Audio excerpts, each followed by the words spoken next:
So, hello, my friends. Here I am today with a very, very, very special guest, Richard Simcott.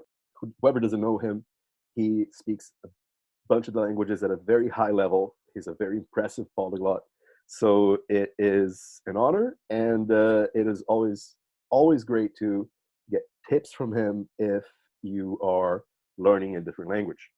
So, Richard, today I wanted to ask you a question that always pops up, and it has been around for a while, which is the debate regarding when to start using the language, because there's basically mostly two schools of thought. The argument got a this debate got a little bit heated back in the day between Steve Kaufman and Benny Lewis, for example, because Benny really likes to start speaking right away from day one.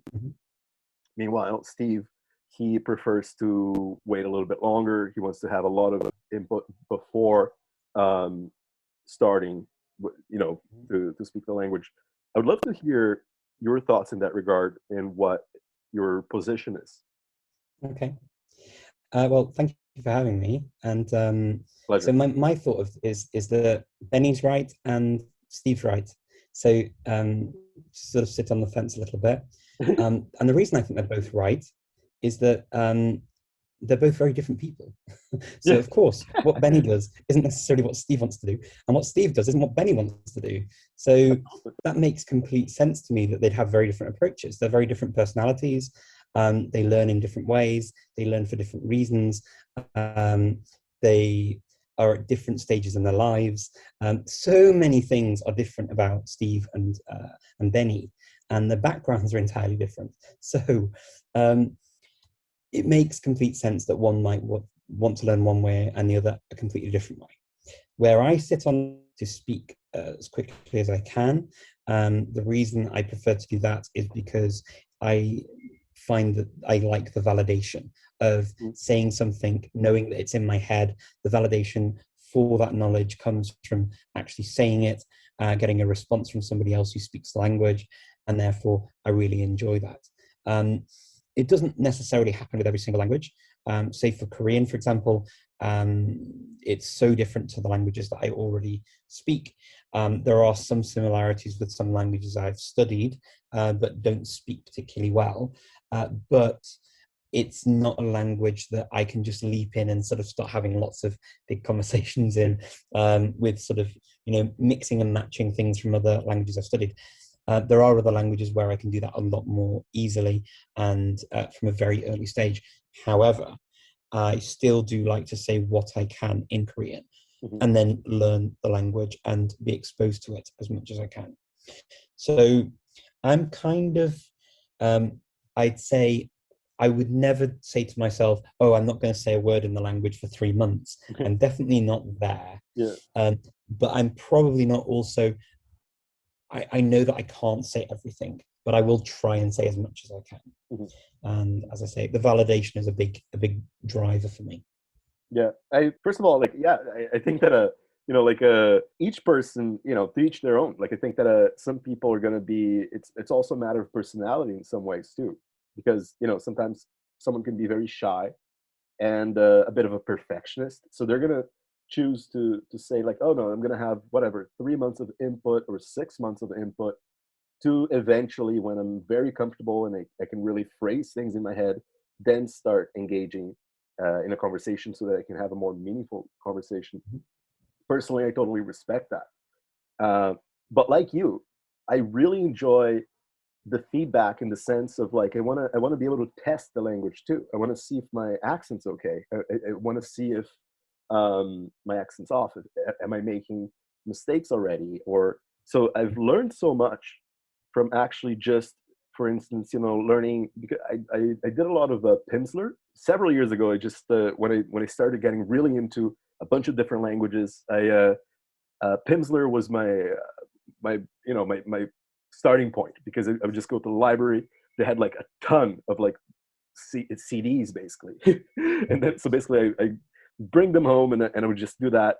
So just go to people in the streets of Vancouver if they were from abroad, and then say the few sentences that I learned, and of course in the languages that I really that I was really into, I just started using different resources and doing other things to eventually speak them better.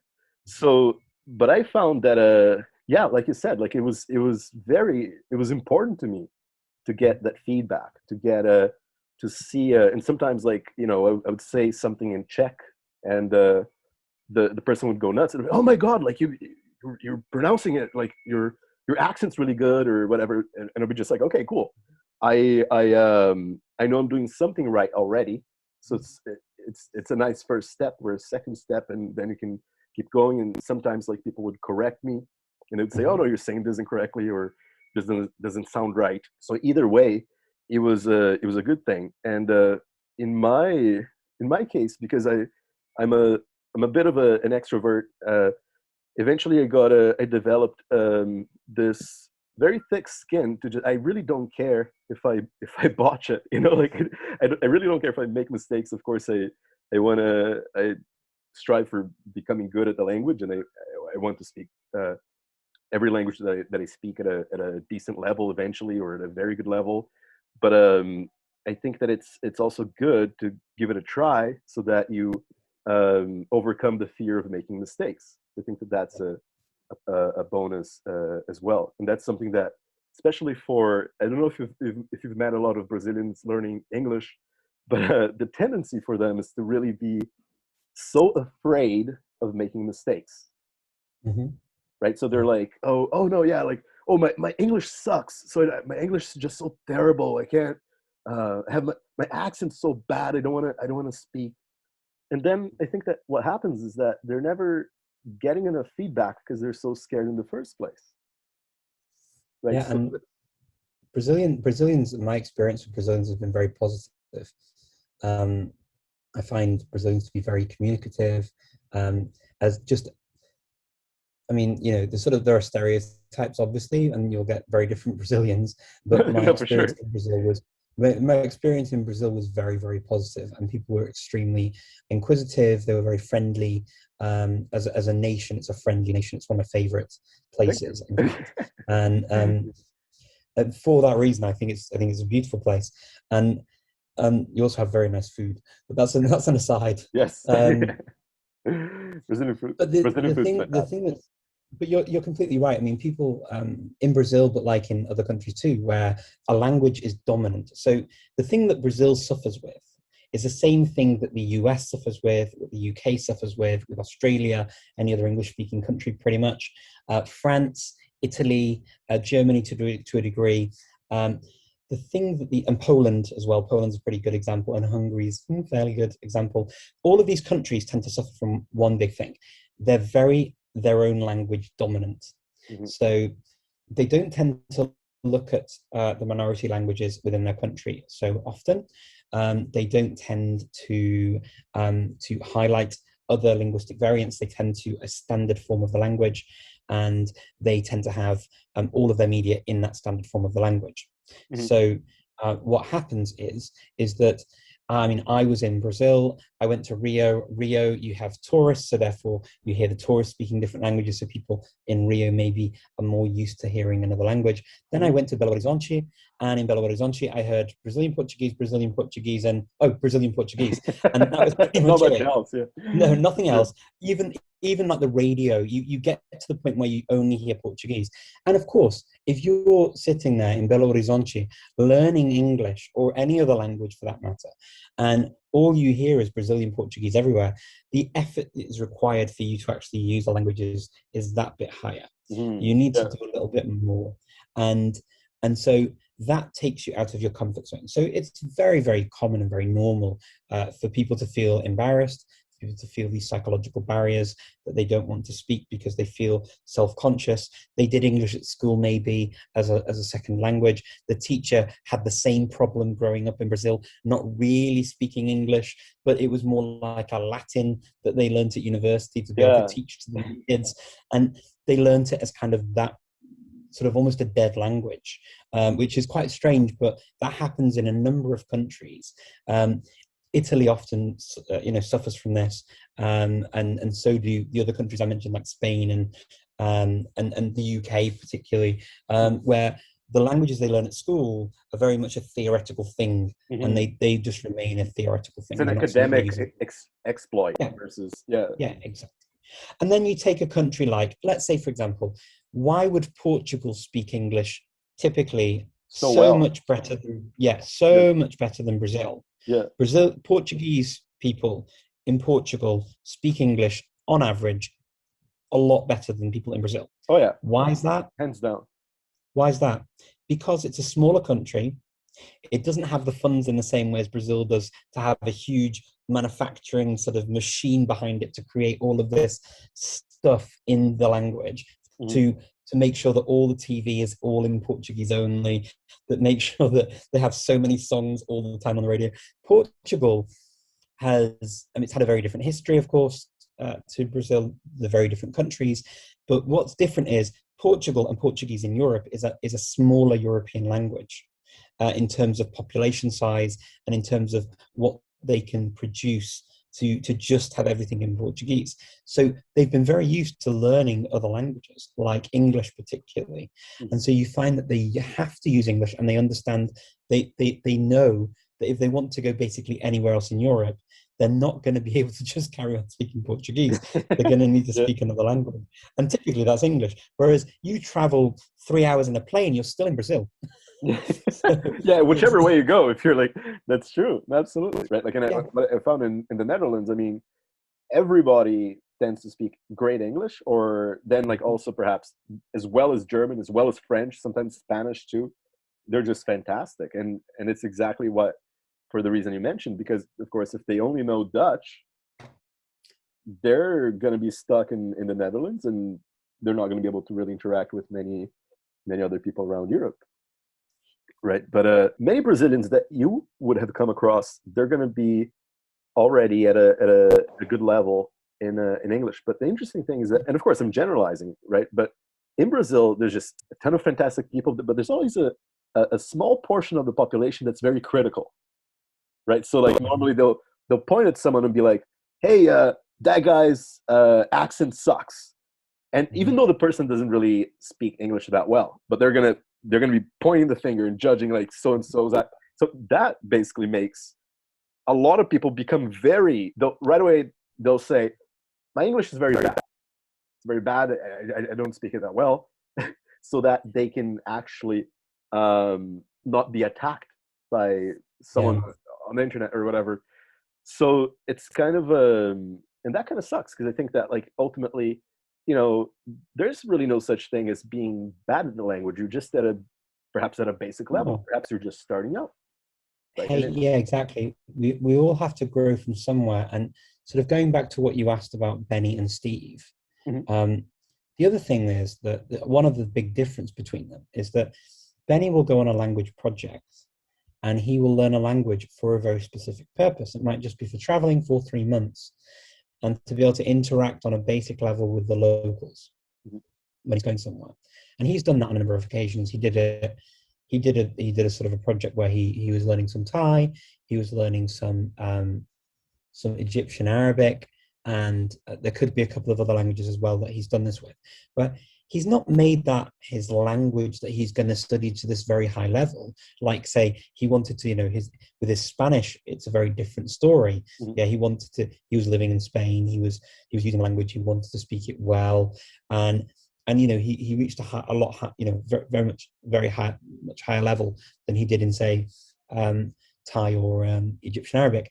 But Mhm. he got done what he wanted to do in those countries for that purpose. And if he were to wait 3 months to not speak, I mean, It'll take a long time. he would never have said a word. Exactly. Yeah. He would have basically been to the country and left it before he didn't said a word. So you do need to start speaking at some point. Now, depending on what your goal is and what your time frame is and what you plan for yourself and what your own personality dictates, that will change depending on all of those factors.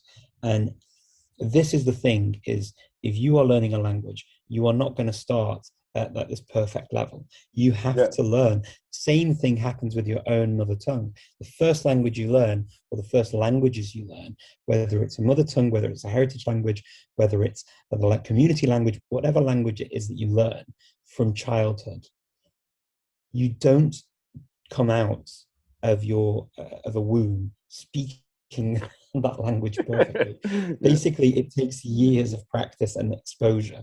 And why we expect more of ourselves as adults is all based on psychology, the education system, and peer pressure.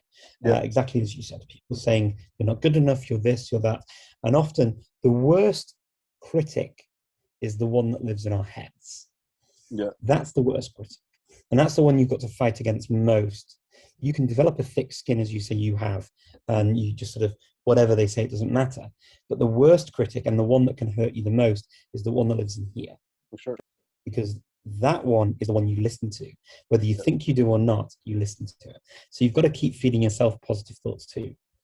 And I know it sounds a little bit sort of new age to say that, and Yeah, be people sometimes positive. shy Yeah. away from that idea. But there is some truth to that. Yeah, Because if you tell yourself constantly, I'm bad, I'm terrible, I'm this and that, all the time, you will believe it, and it will yeah, set the tone of your mood for the day. Whereas if you just try to say to yourself, I just don't need to hear this right now, or okay, fine, you think that, but I'm going to prove you wrong today. mhm, As simple as that. You yeah, can maybe switch things or turn things around, yeah. and that's important.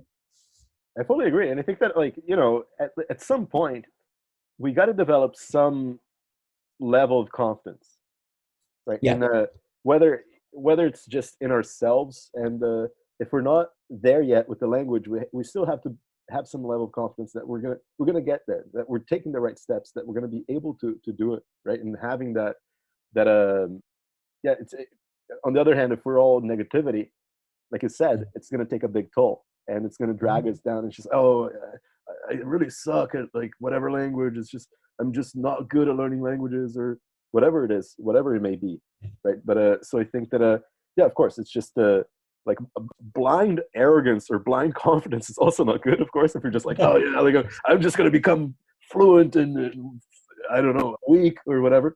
But at the same time, just kind of like we do have to have some degree of confidence in ourselves and the process, right? And I think yeah. that I think the problem is fluent in a lifetime or fluent in 20 years doesn't really sell very well. yeah, fluent in 100 years, yeah, exactly. It's not going to be not going to sound as sexy or as appealing, Yeah. but that's true.